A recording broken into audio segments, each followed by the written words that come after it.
Have you ever wondered what Christmas felt like before plastic bins and store-bought sparkle? Back in a time when families filled their homes with the smell of oranges, beeswax, apples, and spices, and every ornament was made with meaning? Today you're invited into part of our Christmas preparation story as we make old-world Christmas ornaments using the simple things we already have at home. Dried citrus, apples and applesauce ornaments, beeswax and herbs, even foil-wrapped candies like Great-Grandma hung on the tree. And at the end, don't miss out because I'm sharing my favorite tomato cage Christmas hack, the one I've never shown on the camera before.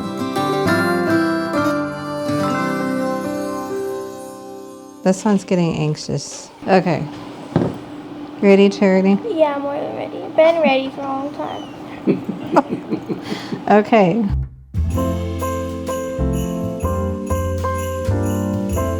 I want to share a little story with you as we get prepared here to make our own ornaments. This was a story that inspired me to do these things in my own home. From Maria von Trapp. There is a certain hush all through the house. People are tiptoeing and whispering. At the same time, there's an atmosphere of extreme activity. Mother and father spend the day behind the closed doors helping the Christ child.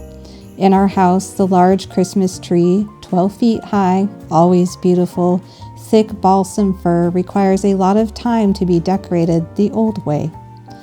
During the preceding nights, the older children have wrapped up candies in tinfoil or in tissue paper with fringed edges and have then tied red thread to the candies as well as to hundreds of cookies. They are hung on the tree first. On the lower branches, we hang also small apples and tangerines, then some Christmas tree decorations from our own home studios. Angels and stars worked in silver or brass, which will glitter later in the light of the candles. Yes, candles, because there will be 6 dozen small candle holders with real candles fastened to the branches. On either side of the tree, there will be a camouflage bucket with water and a mop with a long handle for just in case. So far, we have never needed it. Next, dozens of packages of tinsel are emptied on twigs and branches, and the last touch is silver chains spinning in spiderweb fashion, crisscross from branch to branch. The final effect is like a fairy tale. And today, my friends, we're going to start building our own fairy tale for our own homes. Our first ornaments are simple ones made with even amounts of applesauce and cinnamon.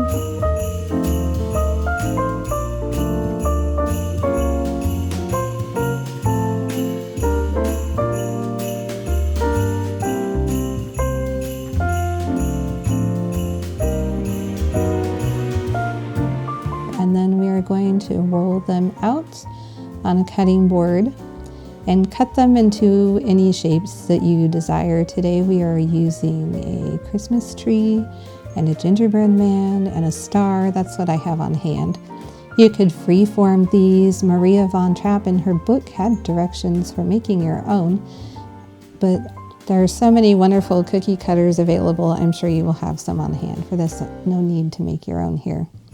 These ornaments smell wonderful on the Christmas tree, and if you save them from year to year, you can always add a little cinnamon oil to them to keep their scent nice and fresh. They're a great project for kids because they're as simple as just rolling out the dough and then cutting them. You want to make sure to poke a hole in the top of these where you will put your string. When I remember, I like to poke the hole on both sides before laying them out on a rack to dry. This way I make sure the hole goes all the way through. In this instance, we forgot to poke them, but the farmer has assured me that a little drill bit will do the job. He actually got them to work well, but that is not something that I probably would try, so I prefer to get mine in there before they dry all the way.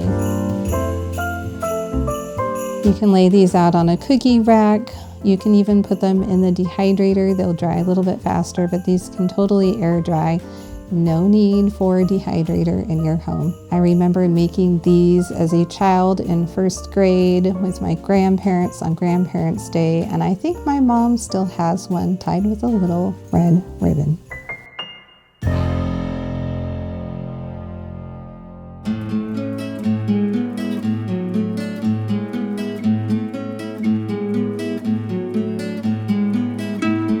Next up on our list is a new ornament for me. I've never made these before, but they seemed really simple, so I'm going to have some fun here with the colorful herbs in my apothecary. I have several different reds, some rose petals, some hibiscus. I'm going to find some rose hips here. I couldn't decide which red herb I wanted to use, so I'm going to go ahead and try a few different ones. And also I have some blue cornflowers, also known as bachelor buttons. And we're also going to get out some elderflower or yarrow. And last but not least, some of our fresh homegrown rosemary. And then I'm going to show you here in just a bit what I plan to do with these herbs. One more ingredient that you don't want to forget, because this is going to give it some sparkle. I've got some fine grained sea salt here, along with some Redmond's chunky salt. This is going to give these snowflakes a little bit of a glitter. I'm using some silicone molds I already had. One of these is a soap mold. It's kind of large, so I won't be filling it to the top, or our ornament would be too heavy for the tree. And then the others are little Christmas trees. This is a Wilton mold, I think for either a candy or a brownie. And I'm just putting in some salt here, you can see, so that it'll give it a shimmer. The chunkier salt's going to give it a really large, like, sparkle reflection, and the smaller salt's just going to be more kind of a shimmer. And when the light hits it, it'll just shine on the tree. In the snowflakes, I'm adding the blue coneflowers and some of the elderflower, and on the Christmas trees I'm going to put a little red because I want them to not blend into the tree that we hang it on. I'm trying hibiscus, and here I have rose petals, and then we're going to put a few rose hips in the last of the Christmas trees.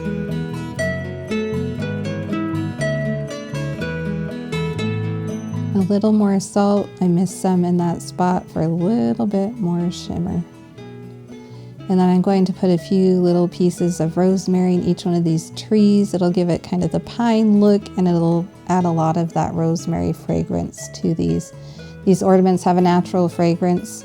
I'll be adding some essential oils to the beeswax before we pour them in. We carry our own line of oils here at Farmhouse Teas, so I'm going to go ahead and use some of those here. You don't want to add your essential oils until your beeswax has melted. Otherwise, it'll just dissipate into the air before you're ready for them to make your creation smell wonderful.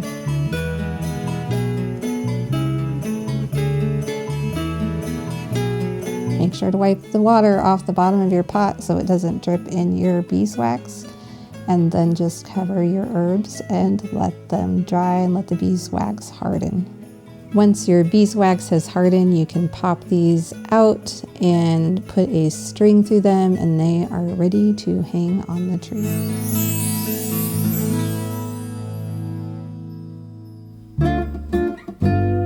With fall come the apples from the orchard, and these will store in our cold storage for a little while. But they'll store even better once they're dehydrated. So we're going to slice up some of these. You want to do it so that the star shows up in the middle. It adds that very decorative touch to your tree. So I'm going to slice these and pull the seeds out of the middle. You'll see some of these slices don't have the star shape, and I like to have a little bit more air flowing through my apples while they're dehydrating.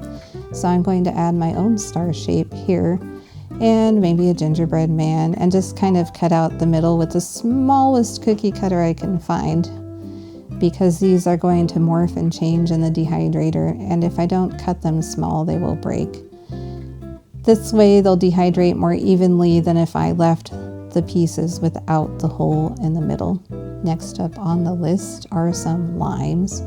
These are going to give us a smaller decoration on the tree and a little bit different color. We'll place some of those here on the dehydrator tray.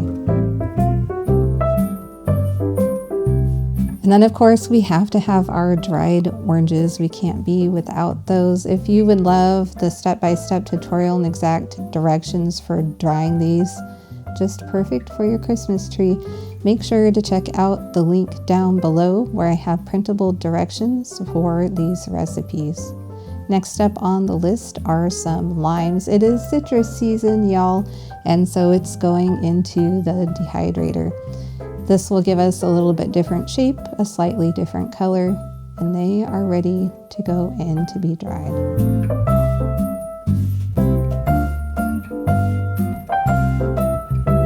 I have my handy Excalibur dehydrator here. This is my treasure I found secondhand for $20, and it's a workhorse. It might be a little bit older and a little bit shabby looking, but it certainly does the job.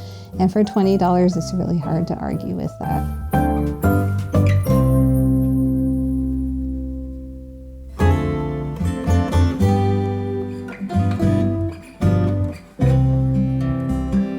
While those are in the dehydrator, we're going to go ahead and do this super simple project. Is an upgrade to the packaging of this Anella Bells candy, which is super yummy and super popular. We carry it in our store, but you know, sometimes we don't have time to make our own homemade caramels.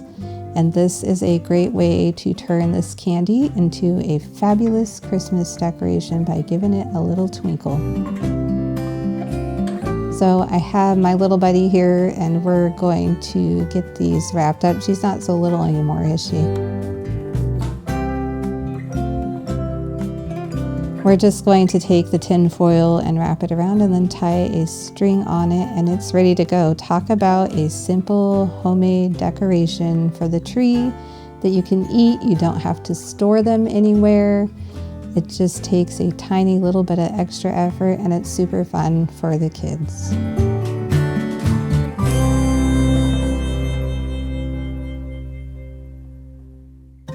I think it's time to head back inside the farmhouse and see if those dried citrus and oranges and apples are ready to put to work. And sure enough, it's time to go. We're going to pull them off the dehydrator tray. You can see they're dry and crispy. Our oranges are bright and orange. Our limes have a nice little shimmer to them. And these are going to look fabulous. But first, we need to put them on a string. But before we get to that, I need to get them off the tray here so that we have more space on the countertop. I'm just going to arrange them here in this basket. And you'll see here at the end, they look beautiful in the basket just as is. It's maybe something you could set as a centerpiece on a table, or maybe you want to have the children string them and just a DIY craft party with friends. We're taking out our wax ornaments, and our applesauce cinnamon ornaments are ready to go. And now it's time for that tomato cage Christmas tree hack I promised. So if y'all are gardeners like us, you probably have a tomato cage hanging around, and this is a great thing to do with it in the winter. We're going to invert it and put a rubber band around the top to get those pieces that normally would stick in the ground to hold together and be the tip of our tree. And then I have this fake garland here, and we're going to meticulously wrap it around this tomato cage. We're going to give it a little tree skirt. This is just a valance I have. It's a little early, but I wanted to get you this video when you are going to be ready for making Christmas stuff. And we don't have our tree yet. We put our tree up on Christmas Eve. And so this is my fake little tree. So I can show you what these wonderful handmade, homemade ornaments look like. Last but not least, we're going to hang some of our finished ornaments on the tree. Now this tree I use every year before we get our Christmas tree on Christmas Eve. We use this one as our Jessie tree and put our little handmade wooden ornaments my son made me on there, telling each part of the Bible. And then on Christmas Eve, we put lights on it and finish decorating it and turn it on. So it's sort of our Advent calendar, if you will. But you can see here how lovely and fun this handmade tree turned out to be. If you would like all the recipes for these, they are in a blog post down below, and we hope that you have a very Merry Christmas, and we will catch you on the next video.